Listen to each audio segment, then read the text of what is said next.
War games in the South China Sea. Today, US forces completed 10 days of military exercises with Asian allies, aimed at deterring China from invading Taiwan and from pushing other territorial claims. The same threat was on the mind of the MI6 chief today, as he gave a rare public address in London. Adapting to a world affected by the rise of China is the single greatest priority for MI6. We are deepening our understanding of China across the UK intelligence community and widening the options available to the government in managing the systemic challenges that it poses. Chinese President Xi Jinping, addressing African leaders this week, leads an increasingly assertive and technologically advanced power. China exports technology for development, but also social and political control. The facial recognition and other high-tech surveillance methods it uses to monitor its own population are now ubiquitous, making it increasingly hard for British agents to work undercover anywhere. This is not just about being able to understand China and Chinese decision-making. We need to be able to operate undetected as a secret intelligence agency everywhere within the worldwide surveillance web. Today, the Foreign Secretary was riding on a tank in Estonia, part of a NATO exercise. But these days, warfare doesn't start in the snow and mud, but in cyberspace. A priority for NATO, as the Russians and Iranians, like the Chinese, are increasingly adept, and the West fears being left behind. Our adversaries are pouring money and ambition into mastering artificial intelligence, quantum computing, and synthetic biology, because they know that mastering these technologies will give them leverage. An intelligence service needs to be at the vanguard of what is technologically possible. We can't match the scale and resources of the global tech industry, so we shouldn't try. Instead, we should seek their help. But the big tech companies are American, not British, and seeding new ones, as suggested today, will not be easy. Western companies, unlike their Chinese counterparts, are not obliged to cooperate with the secret services and may not want to. This year, the Chinese Communist Party turned 100. According to Britain's top spy, countering this new superpower is the challenge of our age. Anne Lindsay's with me now. Why is he saying this now? Well, he was very clear that they need to recruit people. And this is about getting people who understand tech and also more diverse people. I mean, the days of, the white chap at Oxford and Cambridge being tapped on the shoulder. No, those are not the kind of people they need. But I think that it was also that he felt that the public need to understand the challenge that MI6 and the security forces, services face, in that he said that many people think that the technological change and advance of the next 10 years is going to be greater than the last 100.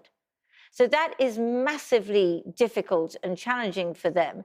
And he thinks that the public need to understand it. So what does he really mean when he talks about working in partnership with the tech sector? Well, it's not completely clear. One of the things he talked about was seeding companies. So you have small startups, tech startups, and seeding them and getting them to work with MI6. But obviously that is fraught with difficulty because agents get vetted to the nth degree, and there's often no time when it comes to tech. That moves really quickly, and there's a great danger of double agents and also of penetration. He didn't say this, but I presume he's also talking about people in the tech sector who would work as agents, who know what's going on in China and Russia. But, it's extremely difficult, and it is in a sense of, is it admitting a weakness? Because in China, companies have to work with the government. They have no choice. Whereas here we have laws about that. It's also interesting in terms of how he's laying out the threats, with China at the top. Is that now the settled view? Well, that is their view, and that's quite recent that China is at the top. Then they talk about Russia, then they talk about Iran, which is also cyber.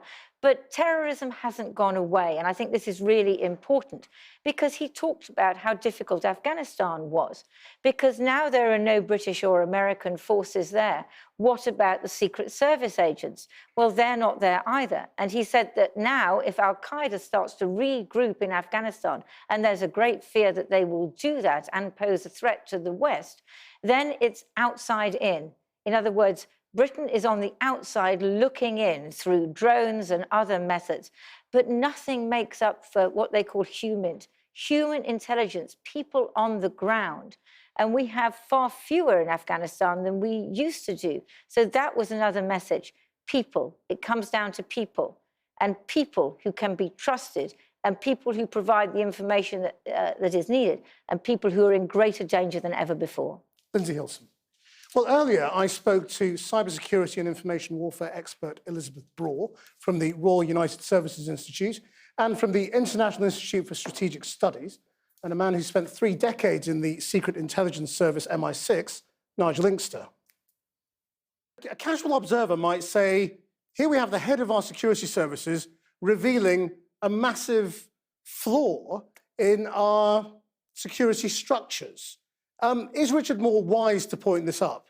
Well, yes, I think he is, because people who understand these issues have been well aware of the existence of these vulnerabilities. In order to deal with these challenges, the government and the Secret Intelligence Service and other parts of the intelligence bureaucracy are going to have to enlist the support of ordinary citizens and the technology world in particular in order to address it. So I think in order to get people to appreciate the enormity of the challenge, they have to be told. They have to have it explained to them. Elizabeth Braw, I mean, if Britain can't do things on its own anymore and keep up, at some point somebody might say, well, what's the point? We lose our great strength in security cooperation, don't we, particularly with the Americans? Well, we should never give up. And the point is that while the government alone may not be able to keep up the competition with China, we do have a great resource here in the UK, as do other Western countries, which is the rest of society, civil society, and especially the private sector, which was the point that Richard Moore made in this interview, that the UK government and his part of it in particular needs to work more closely with the private sector, because that's where a lot of the brains, a lot of the innovation are these days. Working with private sector companies, whether it was Western Union or other communications giants, has always been a part of government intelligence. So, but what if today's tech giants don't really want to play ball? What if they are more resistant to being part of the security apparatus? That is a challenge, and we have seen it in the US, for example, where technology companies refuse to work with the Pentagon on a major project in the mistaken assumption that it would somehow lead to people being killed. In fact, it was more of an intelligence project, but the engineers nevertheless refused to work on it, and so it didn't happen. I think a lot of this would be solved if the technology sector, the tech sector, startups, if they were helped to understand exactly what it is that intelligence agencies do, that armed forces do to keep us safe. Because as we know, the smallest part of it has to do with killing people on the ground. But how are they supposed to know? There has been so little intersection between the startup world and the national security world for the past 20 years. And I remember, for example, when I was based in San Francisco as a technology correspondent, it's a world that's completely remote from anything having to do with national security. That's a big loss. And I think just with a little bit of education on both sides, there could be much more collaboration than there is today. But today, there is unfortunately too much misunderstanding about what the other side does. But you only have to look at all the issues with Facebook in recent years to realise that if British intelligence is reliant on tech giants based in another country often, I mean, where's the accountability? How can you be in control of that relationship? Well, how can you? And Facebook has demonstrated, I think, that it will do what it's legally obliged to do, but not much more. And that has led us down a very dangerous path where public discourse is poisoned by disinformation and misinformation, and our countries, the UK, other Western societies, are weakened as a result. And on top of that, there is very little understanding, I think, unfortunately, about how Western consumers' data are being used, how they are being stored by Western technology companies, by other technology companies, and how that data could be accessed by other countries' governments. Nigel Inkster, do you think MI6 would genuinely be in control if it became more dependent on the tech sector and private companies? Well, yes, I think there are ways in which this can happen. I mean, obviously, this is going to have to be the subject of negotiation with individual organizations. And it's not necessarily the case that Facebook would be one's first port of call in such an event. You may actually be more focused on small and medium-sized enterprises that are just getting going, who might be prepared to collaborate. So, I mean, the tech sector is large and highly variegated. I mean, a lot depends. I mean, the UK can't, do these things by itself. We work in alliance with the United States, Australia, Canada, New Zealand, the Five Eyes, and we've also got quite close collaborative relationships with other services who broadly share our values. So anything we do is probably, going to be seen to some extent in that context. And in particular, much depends on how the US government is going to develop its relationship with the US intelligence community, is going to develop its relationships with the tech sector, which it does have. As do we in the UK. The point is that we just need a whole lot more of it. If you ask most British citizens where's the biggest international threat, I don't think the majority would say China right now. But China seems to be top of the list in the security establishment. Does that need to be interrogated, or do you all just agree now that China is the biggest threat?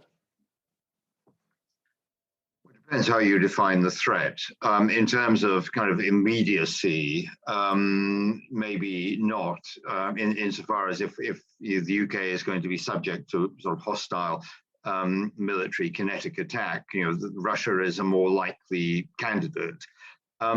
But in terms of shaping an international agenda, geopolitics, global governance, and indeed technology governance that is designed to benefit authoritarianism and promote Chinese interests, then I would argue in the long term, China does constitute the bigger challenge. Because it has potentially the intellectual and economic capability to develop systems that would fundamentally undermine our way of life. Elizabeth Braw, Nigel Inkster, thank you both very much.